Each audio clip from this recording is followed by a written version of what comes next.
ये जय हिंद सभा आयोजित करने का जो आयोजन है वो हमारे नेता राहुल गांधी जी ने हमें और खड़गे साहब ने हमें बताया कि ये सभा आयोजित करनी चाहिए। जब भी पहलगाम का इंसिडेंट 22 तारीख को हुआ, तुरंत बाद अगर पहले बार कोई गया है वहां पे तो राहुल गांधी जी वहां पे पहुंचे थे। जो हमारे पेशेंट्स थे वहां पे श्रीनगर हॉस्पिटल में, उनके आंसू पोंछने के काम उन्होंने किए। बाकी के लोग जो दिल्ली में एडमिट थे उनको दिल्ली में मिले। इतना ही नहीं तो पुंछ में उसके बाद में जो हल्ला हुआ तो पुंछ के भी हमारे जो घायल हुए लोग हैं उनके पास भी वो गए और उन्होंने प्राइम मिनिस्टर को भी बोला कि अभी वक्त है कि राजनीति नहीं करके हम सब ने एक साथ खड़ा रहने की।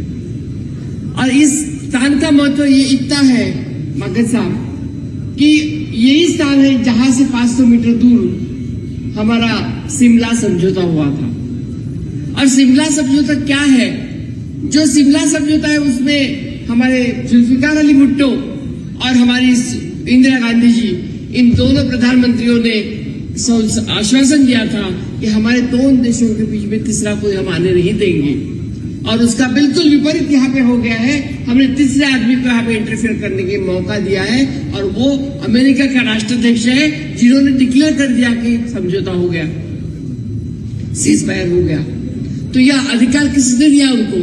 जब हमने इतने हमारे लोगों ने प्राण अर्पण करके अपना जान दे के अपनी जब ये किया है तो उनका कोई अधिकार नहीं उनको मिलता कि वो सीज फायर के लिए एक तरफा करे। हमारे तीनों दलों के प्रमुख जिनको प्रधानमंत्री जी बोलते हैं कि हमने छूट दी थी कि आपको जैसे चाहिए वैसे करो, लेकिन फिर उनको पूछा गया है कि नहीं, हम भारत सरकार के साथ है, पूरे तहे दिल से साथ है, लेकिन कुछ सवालों के जवाब हमें चाहिए। इस जवाब हम मांग रहे हैं एक एक करके, क्योंकि इस जो जवाब नहीं मिलेंगे तो हमारे जो लोग हैं इनके जो बलिदान दिए हैं उनका बलिदान व्यर्थ नहीं जाना चाहिए, इतना हमें लगता है। ये शिमला करार के अनुसार हमारा जो निश्चय हुआ था कि दोनों भी देश है वो देश मिलकर तय करेंगे और एक पीस एग्रीमेंट उन्होंने किया था, लेकिन उसका कोई भी आदर रखा नहीं गया। और दुर्भाग्य की बात यह है कि जैसे ही पहलगाम की घटना हुई उसके 2-3 दिनों के बाद में पाकिस्तान ने शिमला करार रद्द कर दिया है। आप देखिए पढ़ के, शिमला करार उन्होंने कैंसिल कर दिया सोमोटो अकेली तरफ से। तो ये क्या दर्शाता है? ये यही दर्शाता है कि इन लोगों को फिर कुछ भी हमारे लिए, हमारे देश के लिए सम्मान नहीं है, सम्मान नहीं मानते और वो मन में एक और दिखाने के लिए ऐसे करके करते हैं। इसलिए मुझे लगता है कि ये स्थिति है कि हमने एक साथ एकजुट होकर हमने सबने लड़ाई करने की आवश्यकता है।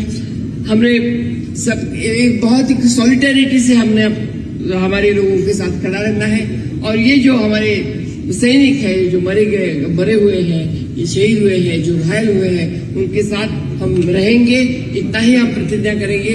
और हम कुछ ज्यादा बात नहीं राजनीतिक करेंगे, एक ही बात करेंगे कि जिस तरह से घटना भी हमारी जो बाबा साहब अम्बेडकर ने, पंडित जवाहरलाल नेहरू से सब लोगों ने हमें कॉन्स्टिट्यूशन दी है, उस कॉन्स्टिट्यूशन को भी मानना बहुत जरूरी है। वो कॉन्स्टिट्यूशन के लिए भी हम आग्रह करेंगे कि कॉन्स्टिट्यूशन का सम्मान हम कर सकते हैं। इतना ही हमें यहाँ पे कहना है, क्योंकि ये जगह नहीं कि हम ज्यादा राजनीतिक बोले, लेकिन हम सभी तहे दिल से कांग्रेस पार्टी, जैसे हमारे राहुल गांधी जी ने, खड़गे साहब ने, सभी ने कहा है, तहे दिल से सरकार के साथ है, हमारे जवानों के साथ है, हमारे लोगों के साथ है। और हमें बिल्कुल मालूम है कि आप लोग हैं, इसलिए हम यहाँ पे जिंदा है।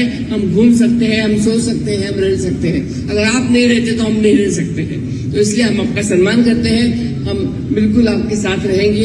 इतना ही बोलते हुए मैं धन्यवाद दे दूंगी। जय हिंद।